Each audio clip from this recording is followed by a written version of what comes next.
Na aula de hoje, nós vamos estudar o interior do Sol, né? O interior do Sol, como nós vamos ver, tem uma enorme importância para os aspectos observacionais do Sol, mas também tem uma enorme importância sobre o planeta Terra, inclusive sobre a nossa vida, né? O Sol tem uma estrutura que nós conhecemos muito bem hoje. Nós conhecemos a estrutura do Sol em grande detalhe. Nós podemos fazer modelos matemáticos que descrevem toda a estrutura do Sol com grande confiabilidade, e eu vou tentar mostrar para vocês como é que isso se consegue, né? Basicamente, o Sol é dividido em um núcleo, uma região nuclear, uma zona de radiação, uma zona de convecção e depois a fotosfera, que é aquela parte que nós enxergamos. A fotosfera é a região do Sol onde os fótons são emitidos e escapam. São esses os fótons que nós enxergamos. No interior do Sol, constantemente são emitidos fótons, mas esses fótons não chegam até nós, porque eles não escapam do Sol. Eles são emitidos e logo depois são reabsorvidos, né? Na região do núcleo é onde a energia do Sol é gerada.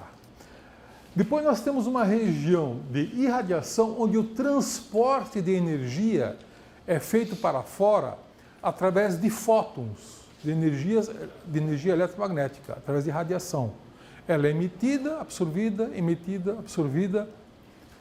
e toda a energia que é gerada lá no centro, ela leva 1 milhão de anos para chegar à superfície. Depois leva 8 minutos para chegar até a Terra, né? Além disso, nós temos uma região externa, que é uma região de convecção, onde há movimento de gases e o transporte de energia é feito em termos macroscópicos, em termos de convecção. Convecção é aquilo que vocês enxergam quando colocam uma panela de água no fogão. Depois de um certo tempo, a água começa a chiar e daqui a pouco começa a borbulhar. Aquele borbulho é uma convecção. As bolhas quentes do fundo da panela sobem e as mais frias descem. Então você tem convecção, um movimento convectivo. Isso é uma forma de transportar energia de baixo para cima, calor de baixo para cima, tá? No Sol acontece a mesma coisa. Do lado de baixo da camada convectiva é muito quente e do lado externo é frio. Então, isso força esse gradiente de temperaturas, essa variação forte de temperatura, força que haja movimentos convectivos da mesma forma que há numa panela de água fervente, tá? Então, essa zona convectiva, ela ocupa mais ou menos 1/3 da distância da superfície ao centro do Sol. Essa é a camada convectiva. Ok. A energia do Sol é extremamente importante para nós, né? Então nós vamos gastar boa parte dessa aula estudando como é que essa energia é gerada. Por que a energia é importante? Vocês já ouviram falar em energia solar, né? O que vem na cabeça quando você pensa em energia solar? Aquelas células fotovoltaicas que transformam a luz do Sol em eletricidade. Ou então aquelas coisas que se coloca no telhado da casa, né, para aquecer a água para o chuveiro. Isso é energia solar. Sem dúvida, essa é uma forma de aproveitar a energia do Sol para o nosso benefício. Mas não é a única forma. Quando eu mexo um braço, ou quando eu emito um som, eu estou liberando energia, certo? Eu estou usando a minha energia, a energia dos músculos, para fazer um movimento. De onde vem essa energia? Essa energia vem da salada que eu como, das frutas, dos legumes, que, por sua vez, obtém sua energia da fotossíntese das plantas. Fotossíntese que transforma luz em energia das plantas. Essa luz vem do Sol. Portanto, também é uma energia que vem do Sol. Tá certo? Quando eu acendo uma lâmpada ou um projetor, de onde vem essa energia da lâmpada? Acendo uma lâmpada de 100 watts, uma lâmpada bem brilhante. De onde vem essa energia? No Brasil, ela vem, na sua maioria, essa energia vem de centrais hidroelétricas. Tá? O que é uma central hidrelétrica? É uma cachoeira, isto é, um desnível de água que move uma turbina. Então transforma a energia potencial da água em energia cinética da turbina, que transforma, por sua vez, em energia elétrica que é transportada para nossas casas. Tá certo? De onde que vem a energia potencial da água? Vem do rio. E a água do rio vem da onde? Vem da chuva. E a água da chuva vem da onde? Vem das nuvens. E a água das nuvens vem da onde? Da evaporação da água dos oceanos, dos rios, dos lagos. Essa evaporação é feita pela luz do Sol. Então, a hidroeletricidade, no final das contas, também é uma energia que vem do Sol, através de sucessivas transformações, mas, como vocês sabem, energia sempre se conserva. Se você está usando energia num lugar, ela foi produzida em outro lugar. Quando você acende uma lâmpada, você está usando uma energia que sofreu muitas transformações, mas ela veio do núcleo do Sol. Tá? Quando você come uma fruta, também. E quando você come um bife, o bife veio do boi, que comeu pasto, que fez fotossíntese da luz do Sol. Tá certo? E quando eu dirijo meu carro, também estou gastando energia. Eu, como sou ecologista, eu uso etanol. De onde que veio o etanol? Veio da cana, que fez fotossíntese da luz do Sol.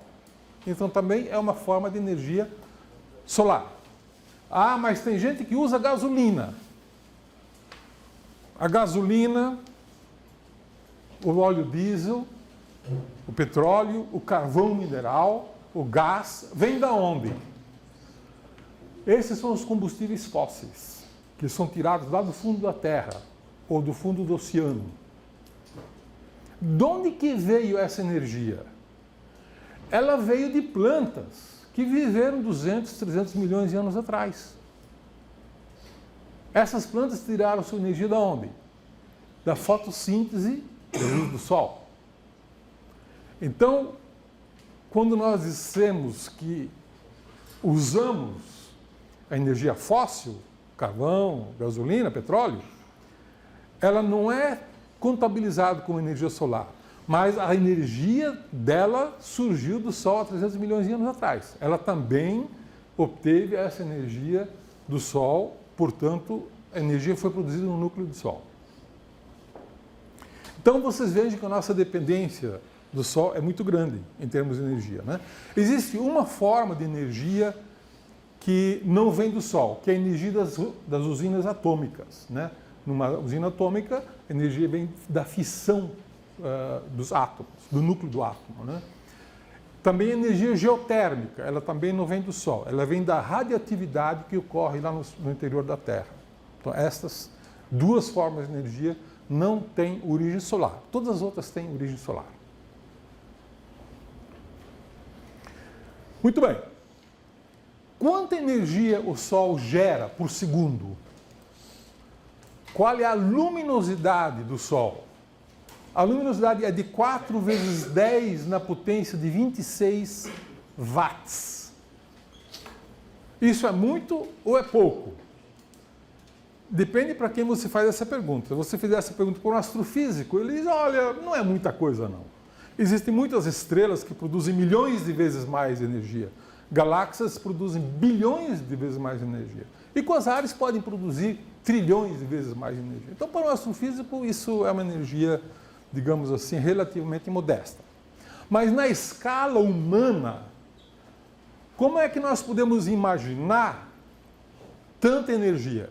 Suponha que todos os 7 bilhões de pessoas do planeta Terra acendam 1000 lâmpadas de 100 watts. Lâmpadas de 100 watts são aquelas lâmpadas mais brilhantes que você tem na sua casa, as mais gastam mais energia. Se cada um de nós iluminasse 1000 lâmpadas de 100 watts, para reproduzir a energia equivalente do Sol, nós precisaríamos de 600 bilhões de terras. Todo mundo fazendo a mesma coisa. Isso é equivalente à energia que o Sol gera por segundo. Tá? Então, numa escala humana, essa energia do Sol é realmente inimaginável, né, para a nossa vida cotidiana. Precisaríamos de 600 bilhões de planetas terras, com 7 bilhões de pessoas cada um acendendo 1000 lâmpadas de 100 watts. Né? Essa é a grandeza.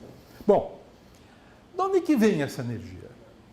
No final das contas, o que produz? Qual é a origem dessa energia? Essa questão intrigou os cientistas durante muito tempo. Então havia a teoria de que o Sol era, na verdade, uma grande caldeira de carvão, né? O Sol queima carvão. É composto de carvão ou de algum combustível, petróleo, coisa do tipo. Mas essa conta não dá muito certo, porque se o Sol inteiro fosse feito de carvão, ele poderia iluminar, brilhar com essa luminosidade por cerca de 1000 anos. Não mais do que isso. E o Sol, evidentemente, já está brilhando bem mais do que 1000 anos, né? Então não pode ser carvão. Houve uma outra teoria de que há muitos meteoritos caindo no Sol. Então os meteoritos transformam sua energia potencial em energia cinética, né?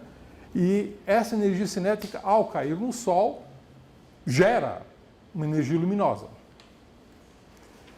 Para isso ser verdade, as contas logo começaram a não fazer muito sentido, porque você teria que ter uma massa igual à massa da Terra em meteoritos caindo a cada século, né? O Sol aumentaria de massa de uma maneira significativa, tanto assim que a Terra passaria a girar mais rápido na sua translação em torno do Sol. E o ano aumentaria em 2 segundos a cada ano. E isso não foi observado.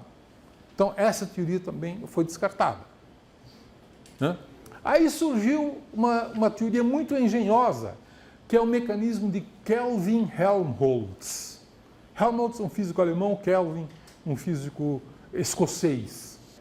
Eles imaginaram que se o Sol, com toda aquela massa dele, estivesse encolhendo, então ele poderia estar transformando a sua energia potencial gravitacional em calor. Esse é um mecanismo muito interessante, porque isso explicaria a luz do Sol durante muito tempo. O Sol poderia sobreviver 100 milhões de anos produzindo a luminosidade que ele tem hoje. Então essa teoria pareceu bastante atraente. E até o final do século XIX, essa teoria pareceu convincente. Mas aí começamos a perceber que a Terra existe há mais do que 100 milhões de anos. E o Sol existe há mais de 100 milhões de anos. Muito mais. Né? A Terra existe há 4,6 bilhões de anos. O Sol, as indicações são de que existe há 5 bilhões de anos. Né? E a Terra não mudou muito nos últimos 4 bilhões de anos.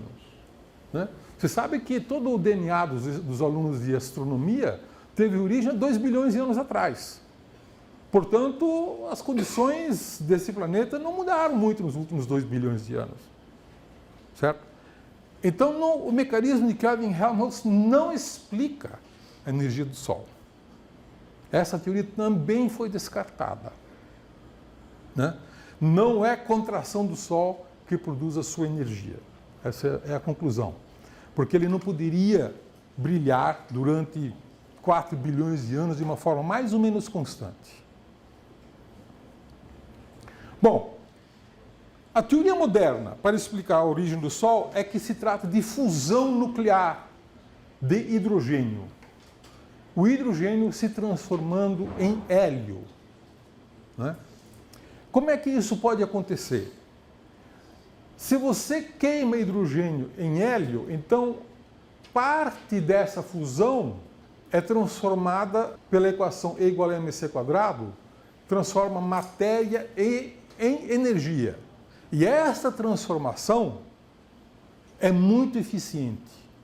Se você conseguisse transformar 1 grama de matéria, m igual a 1 grama, em energia, multiplica m vezes o quadrado da velocidade da luz, isso daria energia equivalente a 15 mil barris de petróleo. Um barril de petróleo são 159 litros de petróleo, né? É muita energia. Isso, 1 grama de matéria poderia gerar toda essa energia. Então, este é um mecanismo muito eficiente de geração de energia. Para explicar a luminosidade do Sol, nós precisaríamos queimar 4 milhões de toneladas de matéria por segundo. Transformar integralmente 4 milhões de toneladas de matéria em energia pura. Isso explicaria a luminosidade do Sol. Existe algum mecanismo que possa fazer isso? Existe. E a história basicamente é o seguinte: existe uma série de reações nucleares que nós chamamos de cadeia PP e que pode ser elucidado por essas fórmulas que parecem complexas à primeira vista, mas não são. Elas são extremamente simples, né? E ela diz o seguinte: se você pegar um núcleo de hidrogênio, o núcleo de hidrogênio é um próton. O núcleo de hidrogênio é um próton. Se você fundir 2 prótons, você transforma esses 2 prótons em um átomo de deutério, hidrogênio pesado, mais um pósitron e mais um neutrino. O que é um pósitron? O pósitron é um antielétron. Elétron é uma partícula elementar e todas as partículas elementares têm uma antipartícula cujas propriedades eletromagnéticas são opostas. Então, o elétron tem carga positiva, um elétron tem carga negativa, um pósitron tem carga positiva, mas basicamente tem todas as outras propriedades de um elétron, né? E esse pósitron, então, é gerado. O neutrino é uma outra partícula elementar que tem massa muito pequena, viaja quase a velocidade da luz e praticamente não interage com a matéria. Ele escapa, as paredes são totalmente transparentes para o neutrino. A Terra inteira é totalmente transparente para o neutrino. E o Sol é transparente para o neutrino. Então, o neutrino que é emitido lá no centro do Sol, ele pode escapar do Sol sem mais nem menos, né? Bom, esse deutério, por sua vez, colide com mais um próton e se transforma num átomo de hélio 3, que também é chamado de trítio, né? Hélio 3. E 2 átomos de hélio 3, quando se encontram, se transformam num átomo de hélio 4 mais 2 átomos de hidrogênio. Então você gastou hidrogênio, mais hidrogênio, 3 átomos de hidrogênio para produzir um átomo de hélio, mais 3 para produzir outro átomo de hélio 3. E quando eles se fundem, você tem um átomo de hélio e 2 átomos de hidrogênio. Muito bem. Você então queimou hidrogênio e produziu hélio através dessas reações. Você gastou hidrogênio e produziu um núcleo de hélio, né? Agora, isso aqui é uma demonstração visual, né, de como é que isso acontece. 2 núcleos de hidrogênio se transformam em um núcleo de deutério, mais um prósitron, mais um neutrino. Esse núcleo de deutério colide com um núcleo de hidrogênio, né, produz um hélio 3 mais um raio gama. Acontecendo isso novamente do lado de cá, você tem dois átomos, núcleos de hélio 3 que colidem, transformando-se num átomo de hélio e dois átomos de hidrogênio. Tá? Acontece que a massa do hélio é 0,71% menor do que 4 átomos de hidrogênio. Um núcleo de hélio, que é composto por 2 prótons e 2 nêutrons, tem uma massa menor do que os 4 prótons iniciais. 0,71% menor. Ahá. Se essa massa multiplicada por c ao quadrado, m vezes c ao quadrado, dá energia. Você pode calcular quanta energia que isso gerou. Tá? Então, para gerar as 4 milhões de toneladas de matéria por segundo, você precisa queimar 600 milhões de toneladas de hidrogênio por segundo e gerar 600 milhões de toneladas de hélio por segundo. Né? É muita coisa. Você queimar 600 milhões de toneladas de hidrogênio por segundo, será que o Sol pode queimar isso durante muito tempo? Pode. A massa do Sol é muito grande. Se ele queimar 10% da região central, do núcleo de hidrogênio, a essa razão de 600 toneladas por segundo, ele pode sobreviver 10 bilhões de anos.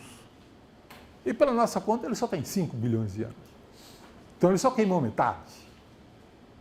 Tem mais outra metade para queimar mais 5 bilhões de anos. Essa é a conta. Tá? Bom, na prática você diz, bom, mas espera aí. Você queimou hidrogênio e transformou hidrogênio em hélio. Hélio tem menos massa. Mas como é que essa energia foi criada? Qual é o mecanismo de criação de energia? É muito simples. Parte da energia vai para o neutrino que escapa, vai embora. Está tirando energia do Sol. Isso não conta. Nós precisamos de energia que fique lá no Sol. Esses pósitrons, cada pósitron é um antielétron, ele imediatamente colide com um elétron e se transforma em 2 raios gama. Raios gama é energia pura. Hã? Esses raios gama imediatamente são espalhados, absorvidos, reemitidos. Eles contribuem para aquecer o gás do centro do Sol. Tá? Na segunda reação, nós produzimos um raio gama diretamente. Então, na queima do hidrogênio para produzir hélio, você acaba produzindo 3 raios gama, 2 aqui e 1 aqui. 3 raios gama que são forma de energia pura. E essa energia pura é depositada no ambiente em que a fusão ocorre. E é isso que aquece o Sol. Essencialmente vem dessas emissões de raios gama. Né? Bom, hoje nós sabemos que a temperatura do centro do Sol é de aproximadamente 15 milhões de graus Kelvin. Né? E a composição química é essencialmente 73% da massa do Sol, exceto a região do núcleo, né? Todo o resto do corpo do Sol, até a superfície, tem uma composição química bastante homogênea. E 73% da massa é hidrogênio, 25% é hélio e todos os outros elementos químicos contribuem com muito pouco. Né? Então, nós sabemos qual é a composição química do Sol, sabemos qual é a temperatura do núcleo do Sol, sabemos qual é a temperatura do centro do Sol. Né? Então, esses ingredientes são colocados no computador, num modelo relativamente simples e você pode calcular toda a estrutura do Sol e reproduzir tudo o que está acontecendo a cada ponto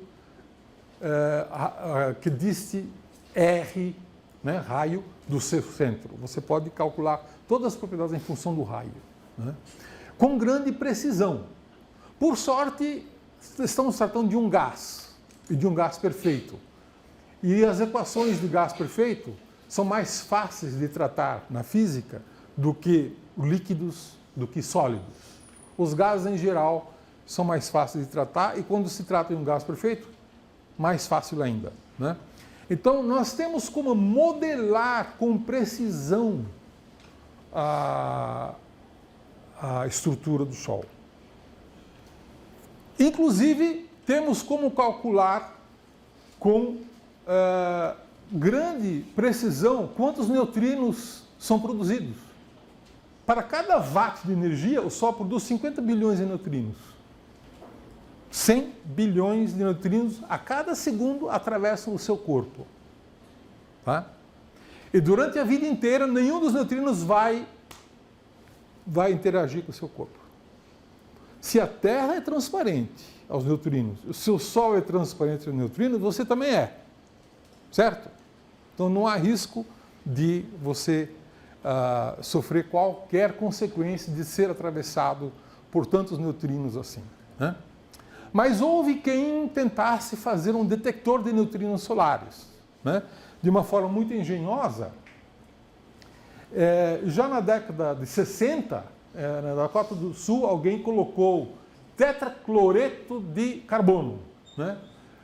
400 mil litros dentro de uma mina de ouro a 1.500 metros de profundidade. Nessa profundidade, os raios cósmicos não atingem, então não há nenhuma radiação que possa produzir reações, né? Mas os neutrinos podem eventualmente interagir com o cloro e produzir uma reação que poderia ser detectada, né? E pelos cálculos, eles esperavam uma reação, por dia, um evento por dia. Fizeram então esse experimento e mediram de fato as reações produzidas por neutrinos. Mas chegaram à conclusão de que o fluxo de neutrinos era só 1/3 do que os modelos calculavam. Exatamente 1/3. Isso causou uma confusão muito grande no meio astronômico, né? O pessoal dizia, olha, os cálculos de vocês estão errados, façam um modelo direito do Sol. O pessoal foi lá, fez modelos, e chegou à conclusão que não, que os modelos estão corretos. Os caras que estão medindo os neutrinos é que está errado, né?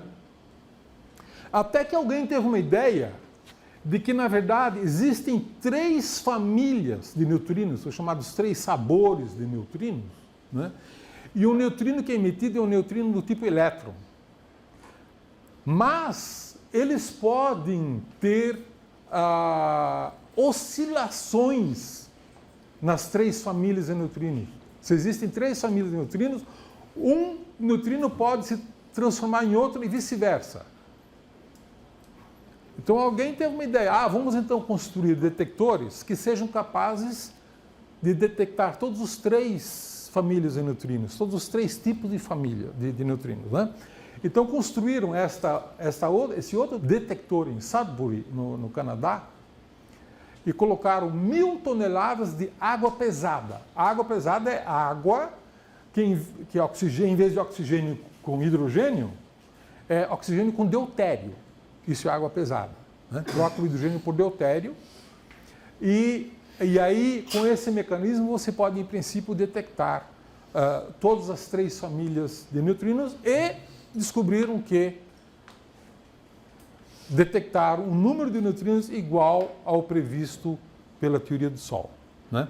Então, isso, de uma certa forma, tem como consequência concluir que, de fato, existem 3 famílias de neutrinos, né? E que existem oscilações de neutrinos. E a oscilação de neutrino, teoricamente, só é possível se o neutrino tem massa, que era uma coisa que era especulada, mas não se sabia antes. Então, hoje, vocês vejam como é interessante. os astrofísicos concluíram que o neutrino tem massa. A massa é muito pequena, ainda não conseguiram medir o valor da massa do neutrino, mas ele tem massa, porque se não tivesse massa não poderia haver essa oscilação de neutrinos entre as famílias de neutrinos. Mas, fundamentalmente, concluiu-se que as contas que estavam sendo feitas para o centro do Sol estavam corretas, né? Então, hoje nós temos um mecanismo de observar diretamente o que está acontecendo no centro do Sol. E é o único mecanismo que nós temos de observar estrelas que não seja através de radiação eletromagnética, é através de observação de partículas chamadas neutrinos, né?